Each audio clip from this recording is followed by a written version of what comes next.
And Shawn, are you doing these cases in the OR or in the office, ASC?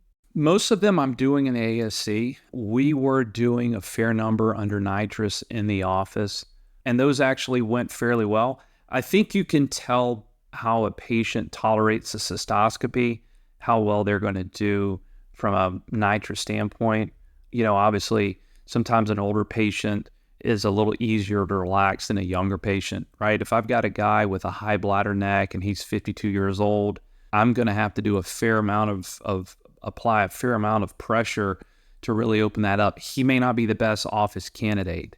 From a logistical standpoint, to be honest with you, it was just kind of, carrying the device and purchasing that amount and holding that month to month to do them in the office setting. So for me, I do them in the ASC. They obviously purchase the implants. We're now, we're working with UroLift on we're working on some things now to where we can get some of these back in the office. And so we are working towards that. So I should be shifting some of that back into the office.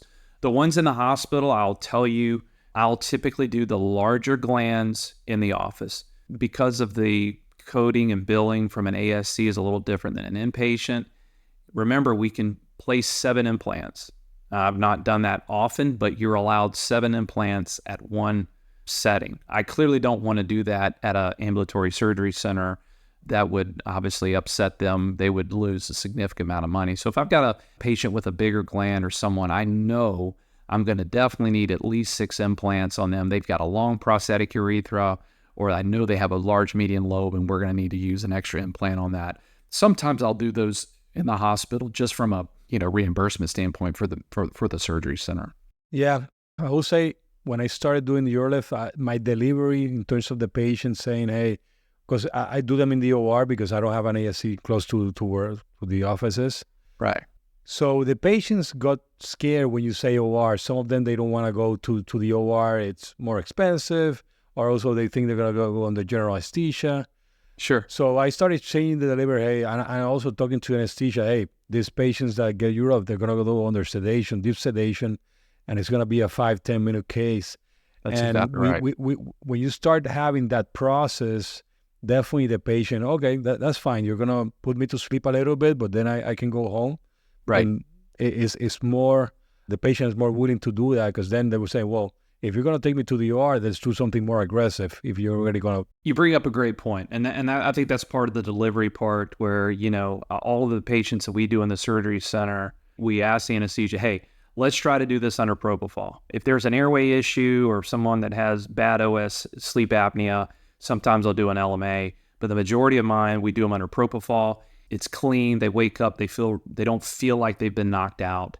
And, those patients also have a better chance of passing a voiding trial if you don't want to leave the catheter in place. If you give them general anesthetic, it just takes a little bit longer, I think, for them to kind of wake up from that. So the ones that you're going to leave a catheter out, I think the propofol is the right way to go for sure. So you're right. Hey, this is just a quick outpatient procedure. We'll put you under just almost like a colonoscopy, and those kind of word associations evoke more of a sense of calm about what you're doing as opposed to we're doing surgery.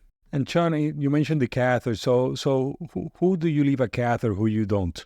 So anyone that I do any median lobe work, or if they have a really high bladder neck, because oftentimes when you deal with a high bladder neck, you're going to get a fair amount of edema because you're likely going to cause some tear of the commissure. You're going to get the commissurotomy, so to speak. And so those patients do have a little more edema and swelling.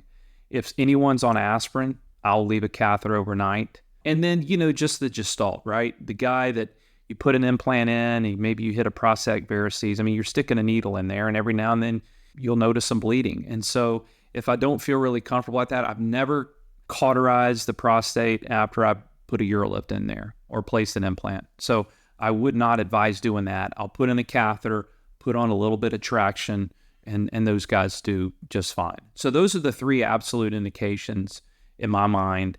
If it's a younger patient, I put 4 implants, they don't have a large gland, absolutely, we'll let them, void in the recovery. And if they can't, then they leave a catheter in for about 12 to 18 hours at the most.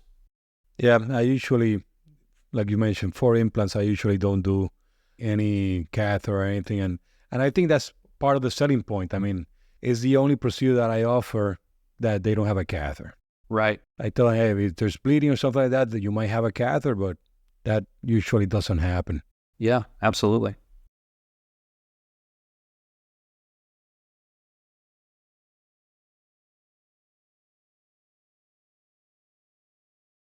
Teleflex is the paid commercial sponsor of this podcast and is not responsible for the content beyond this paid acknowledgement. The UroLift system is indicated for the treatment of symptoms of an enlarged prostate up to 100 cc in men 45 years or older. As with any medical procedure, individual results may vary. Most common side effects are temporary and include hematuria, dysuria, micturition urgency, pelvic pain, and urge incontinence. Rare side effects, including bleeding and infection, may lead to a serious outcome and may require intervention. Consult the instructions for use for a complete listing of indications, contraindications, warnings, precautions, and potential adverse events.